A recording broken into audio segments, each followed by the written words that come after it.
नमस्कार, आप live cities देख रहे हैं। मैं हूं आपके साथ मिस्टर नवनीत। देखिए, बिहार विधानसभा का चुनाव जब चल रहा था उस समय एक मुद्दा काफी हाईलाइटेड था। वो था कि बिहार में पलायन कब रुकेगा, बिहार में इंडस्ट्री कब लगेगी।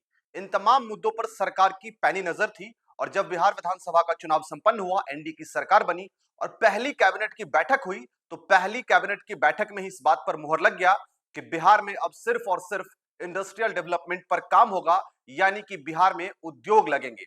ऐसे में तमाम कंपनियों का प्रपोजल बिहार में आना स्टार्ट हो गया है। और इंडिया की और विदेश की तमाम कंपनियां, भारत के अलावा बहुत सारी फॉरेन कंपनीज है, उन्होंने अब बिहार में इन्वेस्टमेंट के लिए अपनी दिलचस्पी दिखाई है और बिहार गवर्नमेंट को एक प्रपोजल दिया है। करीब करीब 2 लाख करोड़ का प्रपोजल है और 400 से अधिक कंपनी ने यह प्रपोजल दिया है कि अब हम बिहार में अपना इंडस्ट्रियल सेटअप करेंगे।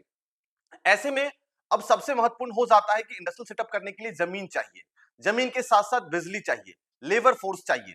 ऐसे में सरकार ने भी अपना काम करना शुरू कर दिया है। विभाग ने तमाम नोटिस जारी कर दिए हैं और उन तमाम इंडस्ट्रियल सेक्टर को बिजली देने के लिए, यानी कि इलेक्ट्रिसिटी सप्लाई करने के लिए काम शुरू हो गया है। और बिहार में तमाम क्षेत्रों को चिन्हित किया जा रहा है। उन सभी क्षेत्रों को चिन्हित किया जा रहा है जहां पर पावर स्टेशन बनाने हैं और उन पावर स्टेशन के थ्रू उन तमाम कंपनी को बिजली दी जाएगी।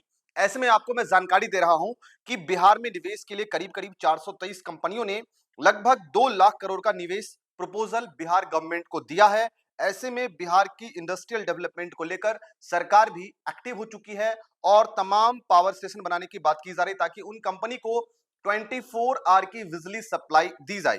ऐसे में टोटल बिहार में 167 पावर स्टेशन बनाने की बात की जा रही है, जिसमें 2 पार्ट में डिवाइड किया गया है, एक नॉर्थ और एक साउथ। यानी कि साउथ बिहार में कुछ स्टेशन लगेंगे और कुछ स्टेशन नॉर्थ बिहार में लगेंगे। करीब करीब 91 स्टेशन जो है वो उत्तर बिहार में लगेंगे, यानी कि नॉर्थ बिहार में लगेंगे, और 76 स्टेशन जो है वो साउथ बिहार में लगेंगे। और तमाम जो लोकेशन, यानी कि तमाम जमीन को चिन्हित किया जा रहा है और विभाग ने इन तमाम पावर स्टेशन को बनाने के लिए टेंडर भी इशू कर दिया है। और जहां तक इसका एस्टिमेट है, यानी कि कोटेशन बजट है, वो करीब करीब 1000 करोड़ रुपया इन तमाम पावर स्टेशन बनाने में खर्च होने हैं। और लेकिन ऐसे में जो सरकार लगातार अपनी तत्परता दिखा रही है, विभाग लगातार अपनी तत्परता दिखा रही है और अब बिहार में इंडस्ट्रियल डेवलपमेंट को लेकर जो काम शुरू हुआ है, ये कहीं ना कहीं इस बात का संकेत है कि बिहार में कंपनियां आएंगी, बिहार के लोगों को बाहर जाके काम नहीं करना पड़ेगा, बिहार में पलायन रुकेगा। और यही नहीं, एक दो कंपनी बिहार नहीं आ रही है, टोटल 423 कंपनी बिहार आ रही है और 2 लाख करोड़ के आसपास। वैसे तो 1.80 लाख की बात की जा रही है, लेकिन करीब करीब 2 लाख करोड़ का प्रपोजल जो है बिहार में, यानी कि बिहार में अब 2 लाख करोड़ रुपया इन्वेस्ट होगा और उस इन्वेस्टमेंट से लोगों को रोजगार मिलेगा। बिहार से बाहर जो लोग काम करने जाते हैं उनका पलायन रुकेगा और बिहार के लोगों को बिहार में ही रोजगार होगा।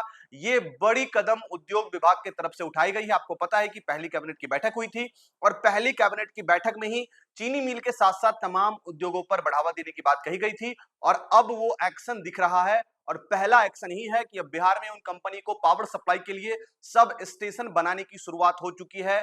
तमाम फीडर बनेंगे, तमाम पावर स्टेशन बनेंगे और उसके बाद बिहार में रोजगार सृजन किया जाएगा। क्योंकि आपको पता है कि बीजेपी की तरफ से उद्योग मंत्री बने हैं दिलीप जायसवाल और दिलीप जायसवाल काफी फॉर्म में है। दिलीप जायसवाल ने साफ साफ कहा था कि हमारी सरकार बनते ही हम पलायन रोकेंगे, बिहार में उद्योग धंधा स्थापित होगा। और ऐसे में वो साफ साफ दिख भी रहा है कि अब बिहार में उद्योग स्थापित हो रहे हैं और पहला एक्शन बिहार गवर्नमेंट ने ले लिया है। लेकिन अब देखना होगा आगे क्या कुछ होता है। हमारी अगली खबर तक बने रहिए लाइव सीरीज के साथ। आपका बहुत बहुत धन्यवाद इस वीडियो को देखने के लिए।